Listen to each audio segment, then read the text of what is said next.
मैं डॉक्टर अमित भटनागर पंतनगर कृषि विश्वविद्यालय में सस्य विज्ञान विभाग में प्राध्यापक के पद पर कार्यरत हूं। इस चैनल के माध्यम से मेरा यह प्रयास है किसानों तक सही जानकारी पहुंचे ताकि उसका लाभ वो खेती में ले सकें।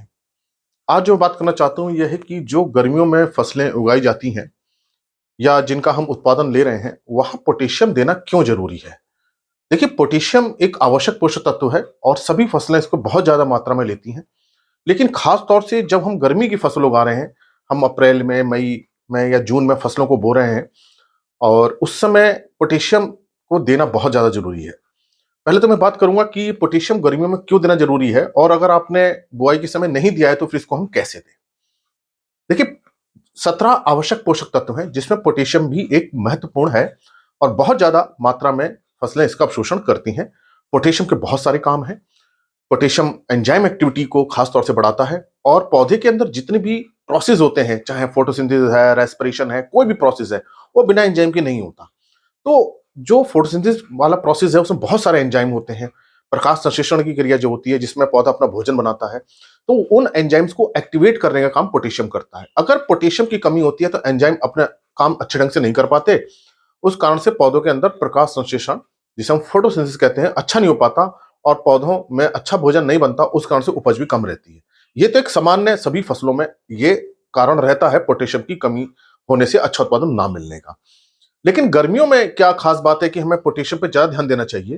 देखिए, गर्मी में जब रोशनी सूरज की ज्यादा है, तापमान ज्यादा है, तो पत्तियों से, पौधों की पत्तियों से जो स्टोमेटा होते हैं उसमें से पानी भाप बनकर के उड़ता है जिसे हम ट्रांसपिरेशन कहते हैं। और हमें जल्दी जल्दी सिंचाई करनी पड़ती है और वो पानी पौधों के अंदर रुक नहीं पाता है, पत्तियों में रुक नहीं पाता है। जैसे ही जड़ें उसका अवशोषण करती हैं, पत्तियों तक पानी पहुंचता है, पत्तियों से फिर वो वातावरण में चला जाता है। तो ये जो प्रोसेस होता है, इतना तेजी से पानी निकलने का पौधे के अंदर से, पौधे पे इसका विपरीत असर पड़ता है। पौधे के अंदर पानी बना रहना जरूरी है। अब पौधे के अंदर क्या होता है, पत्तियों में क्या है, स्टोमेटा होते हैं, छोटे छोटे छेद होते हैं, उसके माध्यम से पानी निकलता है। तो अगर ये स्टोमेटा बंद रहे तो पानी कम निकलेगा। तो जो पत्तियां जो हमारी हैं, मान लीजिए ये हमारी फसल है और ये पत्तियां हैं और इन पत्तियों में स्टोमेटा हर जगह, ऊपर भी है नीचे भी है। अब यहां से पानी जो है उड़ रहा है। अब जड़ों ने पानी नीचे से लिया, हमने सिंचाई करी, जड़ों से पानी आया, पत्तियों में गया और फिर ये ऊपर उड़ गया। तो ये प्रोसेस तेज होने लगता है क्योंकि गर्मी ज्यादा है। तो ये पौधा में पानी रुक नहीं पाता जिस कारण से इसकी पत्तियां अच्छी तरह से डेवलप नहीं हो पाती, फूल अच्छा नहीं आता, बीज अच्छा नहीं बन पाता है, उपज हमारी कम रहती है। पौधों की आप देखेंगे गर्मी में छोटी हाइट होने का यही कारण रहता है, पानी बहुत तेज से उसमें उड़ने लगता है। तो अगर ये स्टोमेटा बंद हो जाए, पानी इसके अंदर पत्तियों के अंदर बना रहेगा और प्रोसेस चलती रहेगी। तो इसको जो बंद करने का काम कौन करता है, वो पोटेशियम करता है। इसको खोलना बंद करने का, रेगुलेट करने का जो काम है वो पोटेशियम करता है।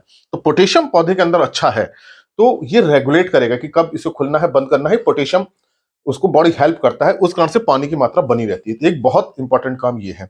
दूसरा क्या होता है, पोटेशियम आयन के रूप में रहता है, इसम सॉल्यूट की तरह काम करता है, आयन की तरह रहता है। तो जब पोटेशियम पौधे के अंदर ज्यादा रहेगा, मतलब जड़ों में ज्यादा रहेगा, तने में ज्यादा रहेगा, पत्ती में ज्यादा रहेगा, तो इसके अंदर ये गुण होता है पानी खींचने का। तो पौधे के अंदर पोटेशियम ज्यादा है तो मिट्टी से पानी भी ज्यादा खींचेगा और इसके अंदर बना के रखेगा, ऑस्मोलाइट की तरह काम करता है। तो हम इसके दो असर देख रहे हैं, एक तो पानी को खींच के रख रहा है, बना के रख रहा है, दूसरा पानी को कम उड़ने दे रहा है। तो जब पौधे के अंदर अच्छा पानी मेंटेन रहेगा, सेल की टर्जिडिटी अच्छी रहेगी, क्योंकि सेल बड़ी महत्वपूर्ण है, क्योंकि सेल जो कोशिका उसी के अंदर फोटोसिंथेसिस होती है। तो जो सेल में पानी अच्छा रहेगा तो फोटोसिंथेसिस बहुत अच्छी होगी। जब फोटोसिंथेसिस अच्छी होगी तो इसके अंदर भोजन अच्छा बनेगा।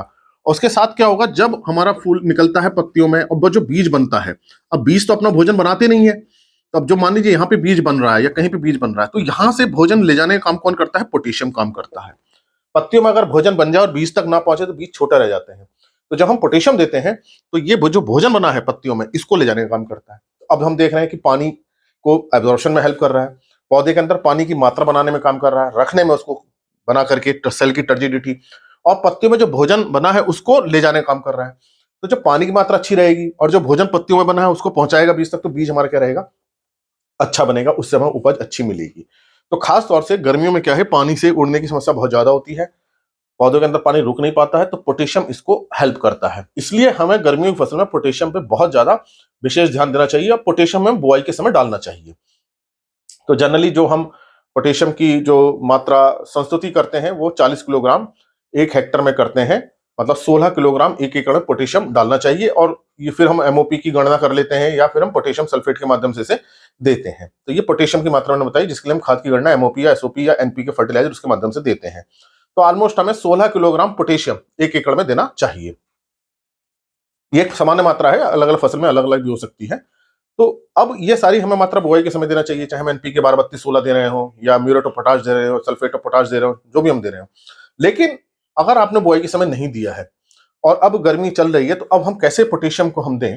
तो इसके लिए हम देखिए हमें छिड़काव करना चाहिए। तो पोटेशियम वाला कोई भी आप फर्टिलाइजर ले लीजिए, चाहे एमओपी ले लीजिए, एसओपी ले लीजिए, या पोटेशियम नाइट्रेट ले लीजिए, उसका 2% का छिड़काव करना है। मतलब कि आपको 1 लीटर पानी में 20 ग्राम घोलना है। 1 लीटर पानी में, प्रति लीटर पानी 1 लीटर पानी में। तो इसको इस तरह से घोलिए कि 1 लीटर पानी में 20 ग्राम जो फर्टिलाइजर है पोटेशियम वाला, चाहे पोटेशियम नाइट्रेट लें, चाहे एनपीके लें, एमओपी मिल जाए तो अच्छा है, पोटेशियम नाइट्रेट मिल जाए वो भी अच्छा है, इसमें पोटेशियम हो। एसओपी मिल जाए तो एसओपी का प्रयोग कर लीजिए, कोशिश ये करें एमओपी या एसओपी मिल जाए, और पोटेशियम नाइट्रेट मिल जाए उसको भी आप प्रयोग कर सकते हैं। तो अब आप 1 एकड़ में जो भी फसल लगी उसमें 200 लीटर पानी या 300 लीटर पानी या 400 लीटर पानी लगेगा, वो फसल की वृद्धि के अनुसार लगेगा। तो लेकिन आप जो है 1 लीटर पानी में 20 ग्राम पोटेशियम वाली खाद को घोल करके आप इस पर छिड़काव कर दीजिए, और दूसरे हफ्ते बाद दूसरा छिड़काव कर दीजिए। तो 2 छिड़काव में आप देखेंगे कि फसल में बहुत अच्छी ग्रोथ हो रही है, गर्मी को उसको सहन करने की क्षमता आ जाएगी। तो इस तरह से आप पोटेशियम आप देते हैं, गर्मियों की फसल में इसका विशेष लाभ मिलता है। इसलिए अगर आपने गर्मी वाली फसल बो रखी है और पोटेशियम नहीं दिया है, तो उसमें पोटेशियम वाले किसी उर्वरक का आप छिड़काव कर दें। मैंने आपको जैसे बताया एमओपी का कर सकते हैं, आप म्यूरेट ऑफ पोटाश का कर सकते हैं, एसओपी का कर सकते हैं, सल्फेट ऑफ पोटेशियम है, या पोटेशियम नाइट्रेट आता है, इसका भी आप छिड़काव कर दें। लेकिन मात्रा आपको कितनी रखनी है? 1 लीटर पानी में 20 ग्राम ये घोल करके छिड़काव करें, और 2 छिड़काव कर दीजिए एक हफ्ते के अंदर पे, फसल अच्छी तरह से भीग जाए छिड़काव से, तो पोटेशियम इसमें जाएगा और ये अपना असर दिखाएगा। आशा है मेरी बात आपकी समझ में आई होगी, किस तरह से पोटेशियम हेल्प करता है खासतौर से गर्मियों में। इसी तरह के लेक्चर्स को देखने के लिए कृषि किसान प्लेलिस्ट देखिए, और अगर चैनल सब्सक्राइब नहीं किया तो सब्सक्राइब कीजिए। धन्यवाद।